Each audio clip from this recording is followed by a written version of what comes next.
Remembering that you are going to die is the best way I know to avoid the trap of thinking you have something to lose. You are already naked. There is no reason not to follow your heart. This is Steve Jobs, or as many people know him as, the late co-founder of Apple. The Apple brand is synonymous with creative product design. This was, in large part, thanks to the work of Steve Jobs, whose creativity was a guiding force in his approach to leadership, product design, and marketing. While there's no doubt that Jobs had a naturally creative brain, let's take a look at some of the things he did to enhance his creative thinking even further, and how you can too. Enhancing creativity is especially important in today's dynamic technological world. A company or person that fails to continuously innovate will quickly become obsolete. Creativity is essential for entrepreneurial types because it allows us to guard against disruption and maintain relevance. Here are 3 methods that Steve Jobs used to enhance his creativity that you can immediately implement to increase your problem-solving abilities and innovative thinking.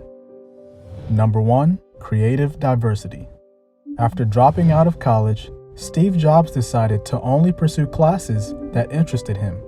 Even though there was no practical purpose in taking this class at the time, in his famous Stanford commencement speech, he shared how that class was responsible for the Macintosh's beautiful typography.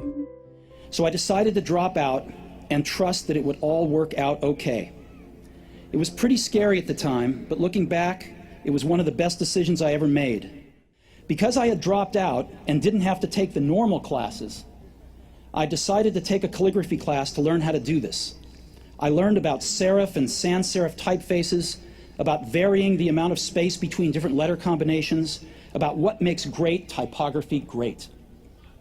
It was beautiful, historical, artistically subtle in a way that science can't capture, and I found it fascinating. None of this had even a hope of any practical application in my life. But 10 years later, when we were designing the first Macintosh computer, it all came back to me. And we designed it all into the Mac.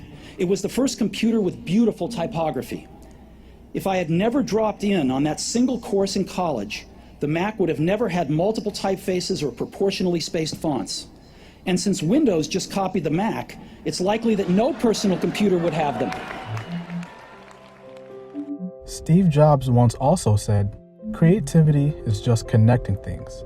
When you ask creative people how they did something, they feel guilty because they didn't really do it. They just saw something. It seemed obvious for them after a while." In other words, people with a broad set of life experiences can often see things that others miss. Research backs up what Steve Jobs intuitively understood. Psychologists say that openness to new experiences is the strongest personality trait for predicting creative achievement. Quote-unquote, thinking outside the box should actually be called drawing from different boxes. So, if you're someone who seems to hop from hobby to hobby, following what you're interested in, you may actually be a potential master of creativity.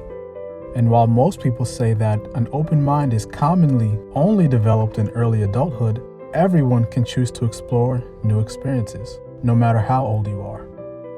In the mindset of Steve Jobs, the key is to not limit yourself by only focusing on what people consider practical. In fact, the aim should be to challenge yourself and explore topics and experiences that simply pique your interest. What do you gravitate towards and find an interesting topic to learn more about? Maybe it's time to explore that more.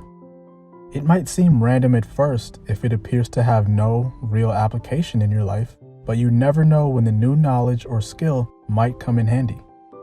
Like Steve Jobs said in one of our favorite quotes, "You can't connect the dots looking forward. You can only connect them looking backwards." So you have to trust that the dots will somehow connect in your future. You have to trust in something, your gut, destiny, life, karma, whatever. Because believing that the dots will connect down the road will give you the confidence to follow your heart, even when it leads you off the well-worn path. And that will make all the difference. And don't be afraid to study businesses and people that are unrelated to your own industry. There's always a gem or piece of wisdom that you can obtain from someone who's been on their own path to success. Another secret technique is to occasionally change your routine to unlock new discoveries. Something as simple as taking a new route to work might lead to you discovering an interesting store, or you could stop by and try some new food, or pick up a book and expand your knowledge. Steve Jobs also taught us about the importance of focusing on what's important. He once said, "Innovation is saying no to 1,000 things." For example, when he returned to Apple in 1997, he took the company from producing over 350 products down to 10 products within a 2-year period. He did that so each product would get the vital attention to make it the best product possible. So with that in mind, what are you saying no to? Are you spreading yourself too thin?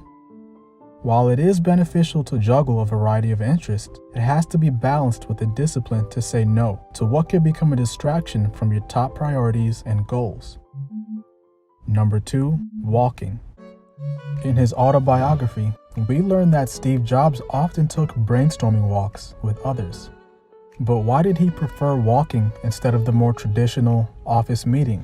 Science confirms that exercise, and especially walking outside in the fresh air, produces twice as many creative responses in our brain compared to a person walking inside on a treadmill or just simply sitting down.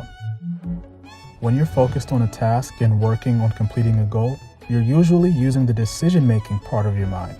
This is where we can sometimes get stuck on certain problems and struggle to find creative solutions.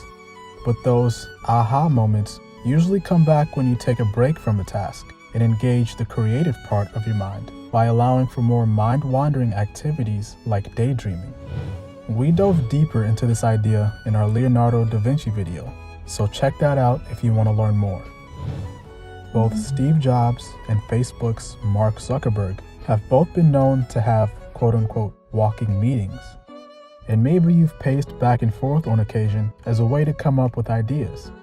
Entrepreneurs and creatives can both use walking alone and in groups to boost their creative thinking. So next time you're stuck on a task with no apparent solution, try taking a short walk. It could trigger your aha moment.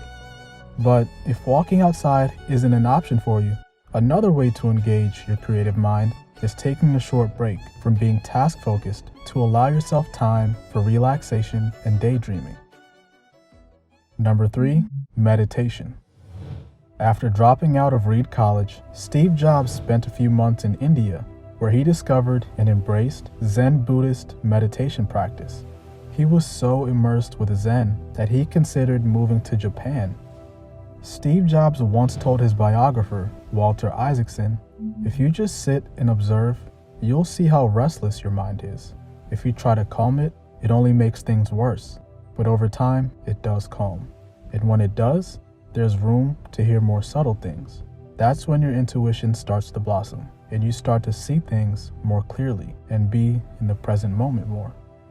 Steve Jobs' meditation practice helped him develop creativity and make abstract connections.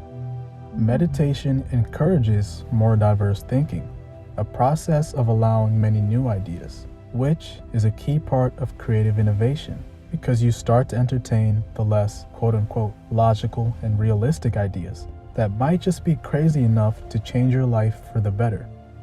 Certain meditation practices not only enhance creativity, but also help develop empathy.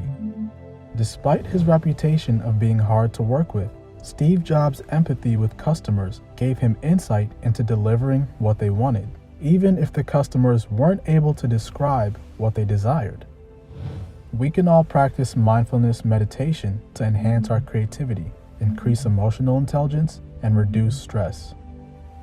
Even though Steve Jobs' genius can't be boiled down to only 3 practices, what we do know is that greater inspiration is available when we understand how to tap into the creative mind. As creatives, artists, and entrepreneurs, we can also learn from him how to work with people who bring a new perspective and creativity that we lack. Collaboration conducted in the right way is another critical component for creative breakthroughs. We hope you apply these 3 practices: creative diversity, walking, and meditation to get the creative edge you need in today's demanding world. Thanks for watching. We'll see you in the next video.